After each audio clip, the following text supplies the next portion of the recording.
अस्सलाम वालेकुम, welcome to my channel Hina Aslam officials. अपने नावल ज़िंदगी मुस्कुरा दो के साथ हाज़िर खिदमत हूँ। ज़िंदगी मुस्कुरा दो एक ऐसी लड़की की कहानी है जिसे बचपन में ज़्यादती का निशाना बनाया गया। आज किस नंबर 17 है, तो चलिए चलते हैं नावल की तरफ। मैं हवा की बेटी हूँ, कोई खिलौना नहीं। मैं हवा की बेटी हूँ, कोई खिलौना नहीं। तो फिर क्यों इब्ने आदम मुझसे खेल गया, तो फिर क्यों इब्ने आदम मुझसे खेल गया। वो मेरी कभी नहीं हो सकेगी। काश आप इतने बेहिस और ख़ुदगर्ज़ ना होते तो इतने सारे लोगों के हिस्से में दर्द ना लिखा जाता। इस घर के मकीनों के मुकद्दर में ख़ज़ा लिख कर आप कौन सी बहार ढूंढ रहे हैं। ज़िंदगी को किसी को दर्द देकर आप किस दूसरे को खुशी कभी नहीं मिलती। अब्बा ठीक कहते हैं कि सांसें पूरी करने के लिए हिकमत अमली तो तैयार करनी ही पड़ती है। सोचते हुए ज़िंदगी में पहली बार सिगरेट को लाइटर दिखाया और इसका धुआं अपने अंदर भरा। शायद उम्मीद थी कि अंदर की बेचैनियों को कम करने में मददगार साबित होगा, मगर नाकामी हुई। कश और गहरे होते चले गए। वो कुर्सी से उठकर टहलने लगा। कुछ और पत्तों को उनके असर से जुदा करती खुश्क सर्द हवा इसके वजूद से टकराई, जैसे वो भी इस पर इस्तहज़ाया सी हंसी हंस रही हो। बुलंदियों की तरफ नज़र डाली तो तारों से झिलमिलाता आसमान अपने मुकम्मलपन पर नाजा कह के लगा रहा था। इनसे फ़रार पाने के लिए वो लंबे लंबे कदम भरता अंदर की तरफ चल दिया। कुदरत के फ़ैसलों से फ़रार पाना मुश्किल नहीं, नामुमकिन होता है। इरादे और फ़ैसले के दरमियान पिसते हुए इंसान के पास समझौता करने के सिवा कोई चारा नहीं होता। इलाही मंजिल के मकीनों के इरादों को पसपा करता कुदरत का फ़ैसला इसे कुदरत का सबसे बड़ा मजाक लगा, मगर समझौता तो करना ही था। अपने कमरे में आया। कमरे में पहले से मौजूद नफूस भी शायद समझौते की चादर ओढ़ चुका था। सुर्ख जोड़े में लिपटी जिंदा लाश के होंठों पर मुस्कुराहट देकर आंखों में हैरत का उतरना यकीनी था। वो हैरत का तज़ब्ज़ब का शिकार कमरे के बीचों बीच खड़ा था। दिलशाद अपनी जगह से उठी और चलते हुए इसके करीब आन खड़ी हुई। मुस्कुराहट हनूज़ बरकरार थी। अच्छी लग रही हूँ ना, इसलिए तो देख रहे हो। वो नज़रें इस पर गाड़े अपनी बात की तस्दीक चाह रही थी। हसन इलाही का सर बेख्तियार इस बात में हिला। मुझे रोनमाई में देने के लिए तोहफ़ा तो ख़रीदा होगा आपने। लाइए, मेरा तोहफ़ा कहाँ है। इसने अपनी हथेली आगे बढ़ाई। अपनी किरची किरची ज़ात को समेटने की हिम्मत तुम जैसी नाजुक लड़की कहाँ से लाई है। कर्ब की शदीद लहर ने सारे वजूद का अहाता किया। दिलशाद का दर्द आंखों में उतरता हुआ महसूस हुआ। वो अब्बा ने जल्दी ही इतनी मचाई कि मैं बाज़ार ही नहीं जा सका। कल ला दूँगा, पक्का वादा करें कि अपनी बात से नहीं मुकरेंगे।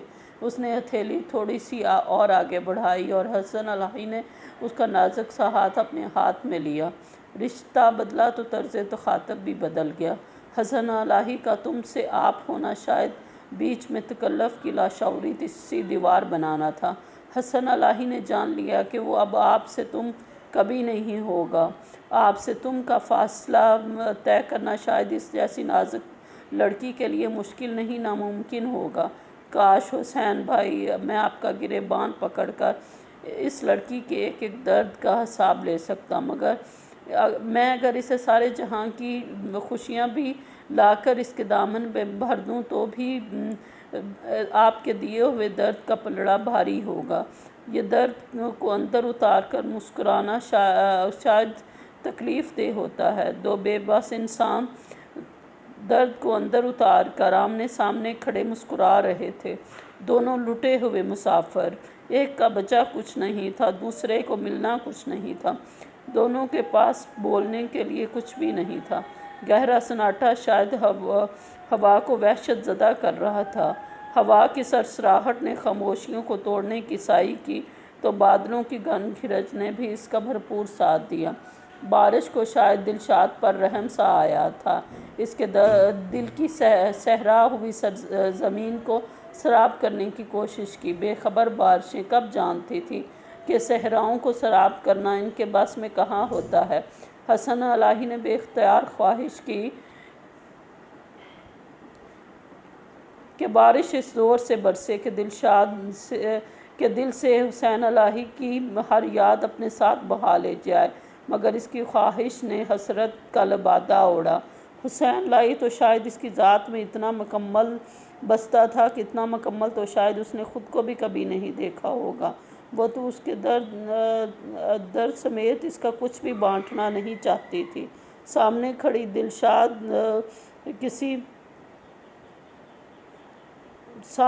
دلشاد کس دنیا کی مخلوق تھی اور کس درجے کی محبت کر بیٹھی۔ شاید محبت کے سارے درجے پار کر کے وہ عشق کی حدوں میں داخل ہو چکی تھی۔ وہ ہرجائی ہو کر بھی اس کا اپنا تھا۔ حسین الہی کی بے رخی میں شاید اتنی طاقت نہیں تھی کہ دلشاد کی محبت کو ختم کر سکتی۔ اب بھی دلشاد کی چشم تر میں اس کے عکس جھلک رہے تھے۔ حسن الہی کا دل چاہا کہ وہ ان بارشوں کے ساتھ ساتھ اپنی بے بسی پر دھاڑے مار مار کر روئے۔ ایسا کرنا بھی اس کے اختیار میں نہیں تھا۔ دلشاد تو جیسے اپنے آپ میں ہی نہیں تھی، وہ اپنا آپ بھولے ویسے ہی کھڑی مسکرا رہی تھی۔ کپڑے بدل کر سو جاؤ دل، رات بہت ہو گئی ہے۔ اس کی آواز پر وہ شاید کسی ٹرانس سے باہر نکلی۔ اس کے ہاتھ سے اپنا ہاتھ چھڑوایا اور تیزی سے باتھ روم کی طرف چلی گئی۔ دونوں ایک دوسرے سے منہ موڑے اپنی آگ میں جل رہے تھے۔ رات جتنی بھی لمبی ہو روشنیوں کو پھیلنے سے نہیں روک سکتی۔ حسن الہی کی آنکھ کھلی تو وہ نماز پڑھ رہی تھی۔ نماز پڑھ کر وہ دعا مانگے بغیر ہی جائے نماز طے کرنے لگی۔ دل نماز کے بعد دعا مانگتے ہیں۔ دعا مانگنا اللہ کو بہت پسند ہے۔ آپ اٹھ گئے ہیں تو نماز پڑھ لیں، وقت قضا ہو جائے گا۔ وہ اس کی بات کا جواب دیے بغیر بولی۔ مانگنے کے لیے شاید اب بچا ہی کچھ نہیں تھا۔ وہ نماز پڑھ کر فارغ ہوا تو آئینے کے سامنے کھڑی اپنے بالوں میں برش کر رہی تھی۔ چہرے کی سوگواریت کو چھپانے کے لیے اس نے میک اپ کا سہارا لیا۔ سر پر سلیقے سے دوپٹہ اوڑھ کر وہ اس کی طرف گھومی۔ میں آپ کے لیے چائے لے کر آتی ہوں۔ اس کے قریب کھڑی اسے خود سے ہزاروں میل دور دکھائی دی۔ جھیل جیسی بڑی بڑی آنکھوں میں اب بھی کسی اور کے سائے تھے۔ چائے بنانے کے لیے کچن میں آئی تو بڑی اماں کچن میں پہلے سے موجود تھی۔ السلام علیکم۔ دلشاد کی آواز پر وہ چونکی اور پلٹ کر اس کی طرف دیکھا اور پھر مسکرا کر اس کے لیے اپنی باہیں کھول دی۔ وہ بھی ان کی باہوں میں سمائی۔ جیتی رہو، خوش رہو، سدا سہاگن رہو۔ اماں نے اس کا ماتھا چومتے ہوئے دعائیں دی۔ آپ بیٹھ جائیں اماں، میں چائے بناتی ہوں۔ بڑی اماں کرسی پر بیٹھ گئی۔ اماں میں حسن کو چائے دے کر آتی ہوں اور پھر میں ناشتہ بناتی ہوں۔